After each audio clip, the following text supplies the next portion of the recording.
The Way of the Good Lion, Book 1, Out of the Woodland.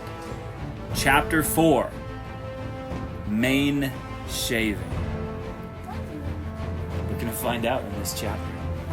In the last chapter, there's a little bit of a recap. First of all, welcome back. It's been a long time. Yeah, what's up, man?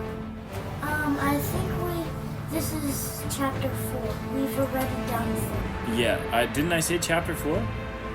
Just in case I didn't say chapter 4. Chapter 4, Mane Shaving. That's what it is. Just in case I didn't say that. I thought I did say that. Maybe I didn't say that. So, in the last chapter, Pigs and Lions, from what I remember, I believe we did this about 10 months ago when Zipporah was born, about 9 months ago, a long time ago, when our fourth child was born. That's when we were busting out the first 3 chapters, and then here we are. Been a while. Anyways, so I believe what happened in the last chapter, Pigs and Lions, is William Strongbadger got into a bit of a ruckus, a kerfuffle of words and theology with the lion. He learned that his church was falsely affectionate toward the lion people, claiming that they had some kind of rights by God. Anyways, we went through that deep. We don't got to get too much more into that doctrine. Much more. Needless to say, being born again, being regenerated, it bothered William Strongbadger. Anyway, so he dealt with it, but we do have a little bit of remnant, no pun intended, issues in this next chapter, but we're really going to try to move on to the main point of the plot, which this is a big part of the plot, but I'm excited to welcome in a family, which sort of kickstarts William to desire to go out of the woodland, hence the name of the book. Regardless of that fact, there's one other thing that we have to sort of alley-oop from on the last one, which was the training session. You see, William and Luke, Lionsmane. I think Luke, and his last name was Lionsmane, right? So, well, not Lion's Bane, Lion's Mane. You're thinking Dragon's Bane from Asher Robin, Isle of the Dragons. That's Dragon's Bane, where this is Lion's Mane. Very similar, but different in meaning, for sure, and etymology. So, yeah. So Luke and William, they are starting up a sort of training thing, because the woodland has been a place of peace. The way of the good lion is largely accepted and followed in various denominations, if you will, within the woodland, but it is largely a peaceful place for critters, for creatures of all kinds and such. However, bad times are always on the horizon, and weak men make hard times, and hard times make strong men. So then strong men make soft times, but soft times make weak men. It's the cycle of history, and of course, the woodland at this time is a very soft time, a very peaceful time, but of course it will make soft creatures. William and Luke, they wish to train the young ones in sword fighting. Nobody knows how to do it. Luke knows how to do it. He's a lion. The lions always train for war, always ready for war. See Psalm 144 for that one. Now, so that was the idea. It was also kind of a money-making idea. I think they wanted to start this business so they had more money to pay for the poor people around, or like buy food for the poor people and such. If you have any questions on that, just go back to the last few chapters, really. Unless you're binging this in the playlist, then of course, like how we do at nighttime, then of course you know what's what. So, back to it, getting right into it. William and Luke, it's, I forget which day it would be, but it's a day for sure. I think it was Saturday was when they were going to do their training sessions. So, the day before the Lord's Day, the Lion's Day. So, they do it. And of course they had Larissa, right, Luke's sister. So, Larissa gets there a little bit earlier. William is there. They had, they made all the wooden swords, the training sticks, and all that kind of stuff, and they're going to get kids to come in, right? It was a free session, and if you wanted to buy the sword, you could do so for 5 silver coins. That was the gig. That was the thing. If I didn't explain that in some other time, that was the business plan. It's all coming back to me now. That's right. It's still getting back to me. It's giving a free training session to critters, but it's also earning income. If someone wishes to take the sword home, they're more than welcome to do that. Luke brought a bunch of his little lion friends. You had the frogs there. William, Strongbadger, his little brother. I forget that kid's name. We'll figure it out later. So he's there. Can't you just go back to the chapter? I'm not going to do that now. I'm telling a chapter story. I'll go back later. All right, now I don't know. I can't find out. I want to keep recording. That's why. So, bunch of people are there. Bunch of kids are there. Larissa's there. William's there. Luke's not there. Luke eventually gets there. He gets there a little bit late. And to everybody's surprise, Luke has shaved his mane. His mane's been shorn. He's used shears to shave it all off. You know, a lion, part of the male lion, the boy lions, they've got this big, brown, golden, beautiful mane flowing. It's the pride of a lion. And yet, Luke's shaved it all off. So it's patchy, it looks bad. The girls don't have manes, and all the kids kind of laugh at him. And Larissa, she is, like I said, she's a very nice, lovely little lion lady, but she knows how shameful it is for a lion to have his mane shorn. And so she pulls Luke aside and says, "What did you do? Why did you shave your mane, brother? This is the craziest thing you've ever done." Remember, she doesn't follow the way of the good lion. And William is looking at him thinking, yeah, it does look silly. I wonder, but he's my best friend. I wonder what would be the purpose for him doing this. So he wanted to know. And Luke, with a big grin on his face, said, I'm glad you asked. And he turns to all the children waiting there and says, "Children, I'm glad you laughed. I want to tell you a story. 2,000 years ago, the good lion, the creator himself, came down as a lion, sent forth his son, we call the good lion. He came and he lived, and he was absolutely the definition of the good lion, perfect lion. And he died for the sins of his people. He actually bore the wrath of God, the Creator, upon him. And what happened? He died the most shameful death. This is Luke explaining this, explaining the gospel. He died the most shameful death. And before they killed him, before they crucified the good lion himself, they shaved off his mane so people would see him in the greatest position of shame, the greatest position of weakness, the greatest position of suffering. And children, to relate that to our own terms, Christ died on a cross, naked. He was stripped of all his clothes. The soldiers took off his clothes and they played games, they played lots, they gambled for it to see who would get portions of his clothing. And there Jesus hung on the cross, naked. But he took our shame, the shame for our sin and our dirtiness and our filthiness and the fact that we were naked and exposed before God. He could see all of our wrongdoing.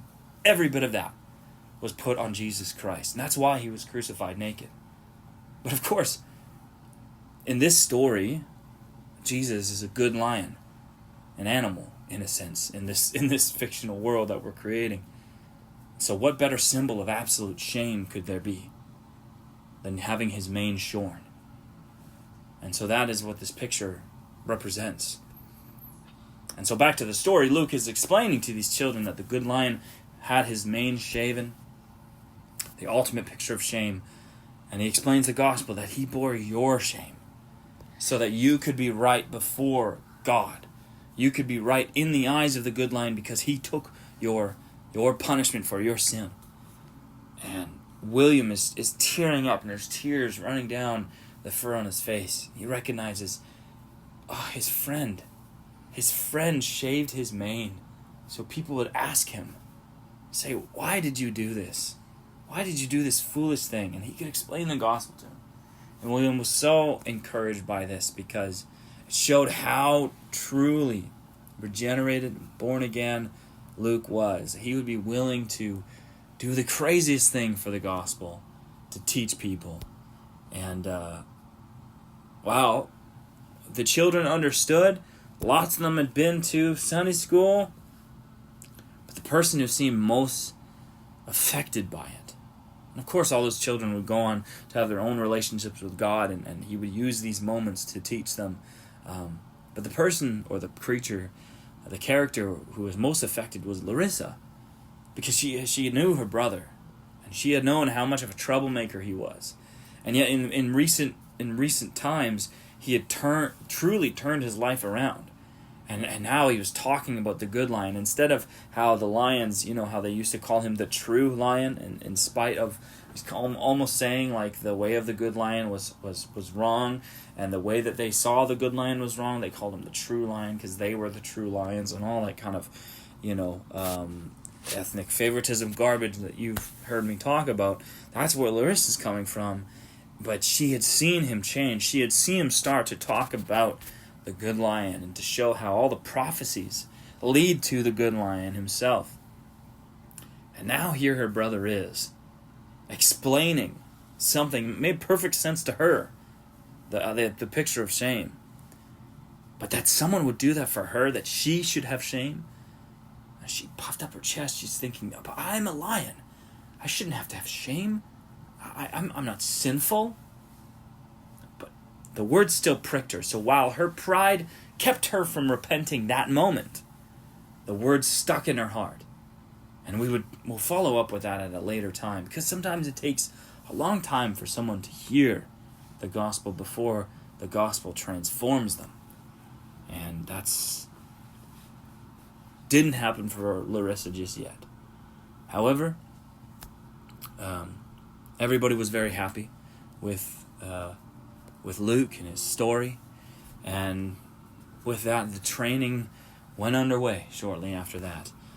Luke and William, and Larissa, they showed them sword fighting and all these kind of things, and the kids had fun. And the afternoon went on, and afterwards, they had the kids return the swords after all the training and stuff, and said, we'll be back here next Saturday. And a couple of the kids did actually want to buy the sword. Some of them were just lion friends who wanted to sort of do this at donation. Of course, they had real swords. They didn't need training swords, but they wanted to help out. And so they did that, and a couple others did. William paid for the frogs one so that Ribbit could go. I think his name was Ribbit.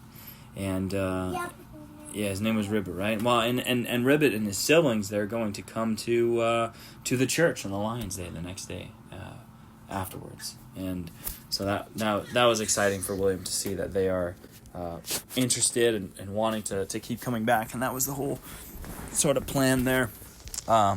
So we have that underway. That scene is kind of wrapped up, and they're going to keep doing that. Hopefully, generating more income for them and to purchase. What was that? Oh, sorry. I thought someone was saying something. And so that's also why the chapter is called mane shaving. Is that explanation, and Luke having shaved his mane to explain the gospel. Now, okay. So this is when things get a little bit tricky. We got a little bit of shift here. Now at church, not really the best time for this, but the morning before the service, what was the duck's name again? Duckbill? Duncan Duckbill. Duncan Duckbill. What was that, the kid or the dad? Dad. Okay, what was the kid's name? Weston? No, it was definitely a D, right? Because you named all the ducks of the Oh, it was Dustin? Dustin. Dustin Duckbill. Okay, so Duncan was the dad and Dustin was the kid? Yeah. All right. So, it gets a little awkward for William because Duncan Duckbill, one of the elders at the church, he comes up to him and he's not happy. And he basically starts almost like an argument, not so much of an argument, but he basically accuses William of Sword fighting? No, of his argument with Lionel Lionson. Yeah, Lionel Lionson, his argument about the descendants of Abraham and whatnot, and the gospel and whatnot. So Lionel had, I guess, reached out. This is Duncan explaining this to William. He's maybe his whole bill is red. He's very upset, and he says that Lionel had reached out to him, explained to him how awfully rude William was, and how mean William was, and how there's no way that Lionel could ever come to a church where someone like William was. And William, of course, he's the son of the pastor, so it's not like he can get kicked out or anything. But it means Lionel's not going to come back. And William instantly, kind of in a moment of like passion, he probably shouldn't say this, but he instantly says, well, Lionel never came anyways. He only came after to take our money. So what big difference is it? And again, he probably shouldn't have said that, but he was just feeling passionate and very accused. And with that, Duncan just did the big quack and fluttered away and waddled away. And he would certainly talk to William's father. What was William's father's name again? This is a big review. We'll find out. He would certainly talk to William's father, Pastor Strongbadger, about this. But it really, at first William was angry with the conversation, but then it just bothered him. And then Dustin, the kid, Dustin had already kind of said that he had accused William of not wanting to give more silver coins. Sorry? What's the dad's name? Duncan Dill? Thank you.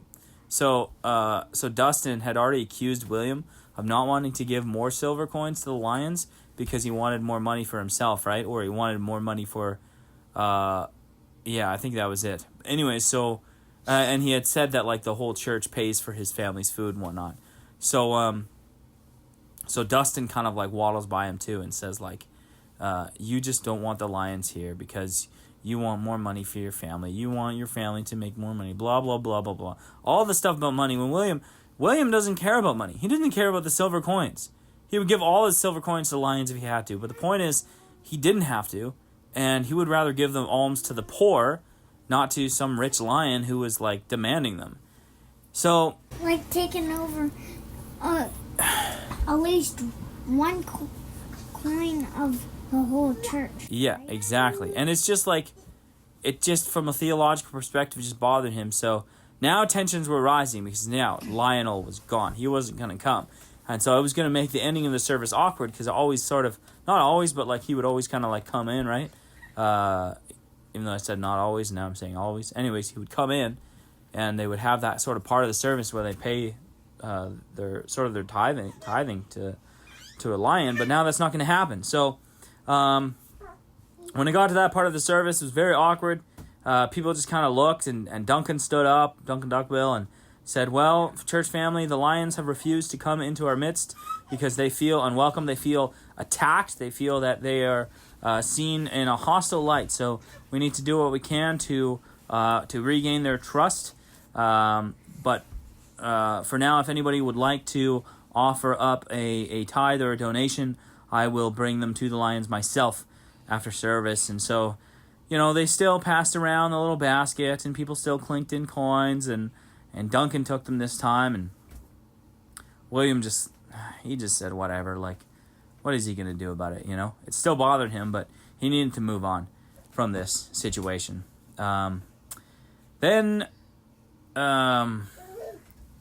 his father that evening sits him down, and he says, son, I understand your struggle here, but I'm in a difficult position here. I understand your conviction with this, newfound theology that you had. I understand, son. I'm not angry with you at this. You and I, we can have differences on this. You're old enough, but the elders are pressuring me to correct you on this, and I think it would be really good if you just didn't say anything on this topic, and if you just were nice to the Lions, and if you paid them, and maybe you could go say sorry and ask them to come back. William said, I would love to go talk to them again, but only to preach the gospel. I'm not going to say sorry for preaching the gospel. The gospel's the gospel. The good lion made the gospel, not me. I'm just communicating it. I can't change it. And then the father says, well, are you saying that we've changed it? And William said, well, I don't really want to answer that question. It's kind of awkward, but I guess so.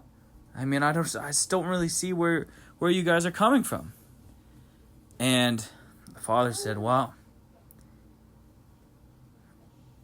I don't know what to do here. But all I know, and all that I see here, is that if you pray for the lions, and if you pay to the lions, then you're in the center of the good lion's will, and everything will be right for you. And William said, I don't know. I don't know, Pa. I just don't see it. And he said, well, can you at least promise me you won't be talking about this again? Promise you I won't be talking about the gospel? William said. No, not that you won't be talking about the gospel, but just that, or the good lion, but just that you won't talk about the lions or to the lions. William said, I was just working in Alfred Hampson's shop when Lionel came by and they were rude, and I just said something. That's all. I just stood up for Alfred. I said he shouldn't have to do it for free or something like that. And so his father said, son, what do you think we should do? What would you do if you were me? William said, well, first of all, I just would stop caring about what the lions think. And if Duncan Dunkville has something to say with it, well, I don't know. Maybe he could just find a new church to go to. And at that, the papa gasped, William, we don't want the spirit of division here, okay? We want to find a solution. William said, I don't know what the solution is, Pa. And the reason why I tell you this part of the story is because there was going to be a solution. And the solution would come very soon when William felt an unquenchable thirst surge to leave the woodland. You know, the book's called Out of the Woodland. It's all about how William Strongbadger gets out of the woodland. And you can start to see the picture being painted of why he just needs to go. But being pushed away from home is not a good reason to go. And that's why in the next chapter, we will introduce a family and a situation which it won't be as if William is being pushed away from home. It'll be William is being pulled toward the mission field. And we are excited to learn about that. And I think the chapter is going to have to be called Truth Be Told, because we are going to find out the truth about a lot of things, and hopefully the story will turn and we can finally get on the way out of the woodland.